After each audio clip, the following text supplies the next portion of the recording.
రీసెంట్గా ఒక అతను స్ట్రీట్ ప్రీచింగ్ చేస్తున్నాడు.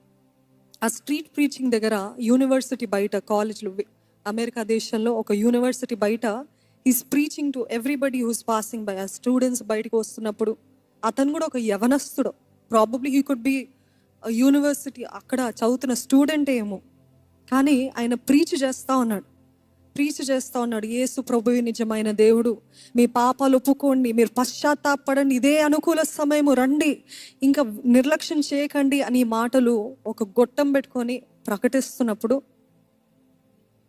ఒక్కొక్కరు వస్తున్నారు. ఒక స్త్రీ వస్తుంది, ఇంకో స్త్రీ వస్తున్నారు. ఫస్ట్ చుట్టుముట్టిన తర్వాత వింటున్నారు ఏం చెప్తున్నాడని. యేసు ప్రభు గూర్చిన వార్త అంటే ఎక్కడ లేని రోషము, ఎక్కడ లేని కోపము, వాళ్ళలో ఉన్న ఉక్రోషం చూస్తే, ఆ మంట చూస్తే దెయ్యాలు బయటపడ్డాయి అన్నట్టు అనిపించింది. నువ్వు యేసు ప్రభు గురించి చెప్పడానికి నువ్వు ఎవరివి అంటే, మమ్మల్ని అందరినీ పాపలు అంటున్నావా, మమ్మల్ని ఇట్లా అంటున్నావా అని ఇంచుమించు 1.5 గంటల సేపు ఆయనతోటి వాదిస్తున్నారు.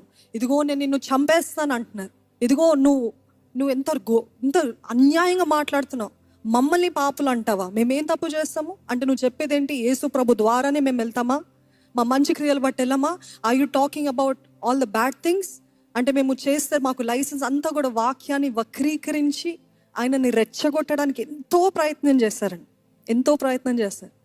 ఇంచుమించు 1.5 గంటల సేపు ఒకరు కాదు, ఇద్దరు కాదు, ఎంతో పెద్ద గ్రూప్ ఫామ్ అయింది. అక్కడ ఫామ్ అయ్యి ఒక్కరి తర్వాత ఒకళ్ళు, ఆయన ఒంటరిగా ఉన్నాడు కానీ ఒక్కరి తర్వాత ఒకళ్ళు ఆయనని దగ్గరకు వచ్చి, ఇగో నిన్ను చంపేస్తాం, నీ పైన ఉమ్ము వేస్తాం, నువ్వేమనుకుంటున్నావు, you think you're a righteous man, you think you're purer than us, you think you're holier than all of us, you Christians are always this, you always think you are holier than every one of us అని ఆయనని ఎన్నో నిందలు, నేను ఇంకా చాలా మంచి మాటలతో polish చేసి చెప్తున్నాను, బూతు మాటలు తిడుతూ, కస్ వర్డ్స్ యూజ్ చేస్తూ ఆయనను ఏ రీతిగా తిట్టాలో ఆ రీతిగా తిడుతూ ఉన్నారు. ఆయన మాత్రము, ఆ స్టూడెంట్ మాత్రము ఒక్క మాట తిరిగి చెప్పలేదు. ఆయన అంటున్నాడు, no, I love you and that is why I'm preaching. వాళ్ళు అంటున్నారు ఐ హేట్ యూ అంటున్నారు.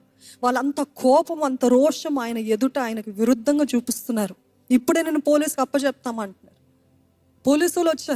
పోలీసులు వచ్చి నువ్వు ఇక్కడ ఏం చేస్తున్నావు అంటే, ఆయన అన్నాడు నేను ఏం చేయట్లేదు, నేను కేవలం క్రీస్తు గురించి మాటలు చెప్తున్నాను అంతే అని అంటే, ఆ పోలీసులు కూడా కొంతసేపు చూశారు. అవును, ఆయన చేసేది ఏం తప్పులేదు, he's just talking about what he likes, what he loves, he's preaching about what he loves. So ఆయనలో నాకు ఏం తప్పు కనిపించలేదు అని వాళ్ళు కొద్దిసేపు ఉన్నారు, వెళ్ళిపోయారు. కానీ ఆ స్త్రీలు, దాంట్లో కొంతమంది సహోదరులు, ముస్లిమ్స్, వీరందరూ కూడా నువ్వు దేవదూషణ చేస్తున్నావు అని ఎంతగానో తిట్టారు. ఆఖరికి ఒక వ్యక్తి వచ్చాడు, ఒక నాస్తికుడు, he's an atheist. He came to him and he said, నిజంగా నీలో దేవుని శక్తి లేకపోతే నువ్వు ఇంతగా తట్టుకోలేవు అని చెప్పారు. హల్లెలూయా. ఒక నాస్తికుడు చెప్పిన సాక్ష్యం అదే, brother I'm an atheist but you're tolerating all of this. నిజంగా నీలో దేవుని శక్తి లేకపోతే నువ్వు ఇంతగా తట్టుకోలేవు అని చెప్పారు. హల్లెలూయా. ఒక నాస్తికుడు చెప్పిన సాక్ష్యం అదే, brother I'm an atheist but you're tolerating all of this, it is not possible with a normal human personality. వ్యక్తిత్వము కాదు అలాగా తట్టుకోవడానికి, ఇంత కోపము, ఇంత ఆగ్రహము, కానీ నీలో దైవశక్తి పనిచేస్తుందని నాస్తికులు చెప్పారండి.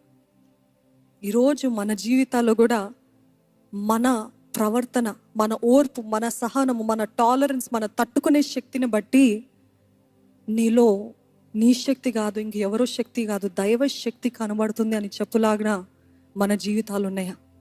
ఇక్కడ యేసు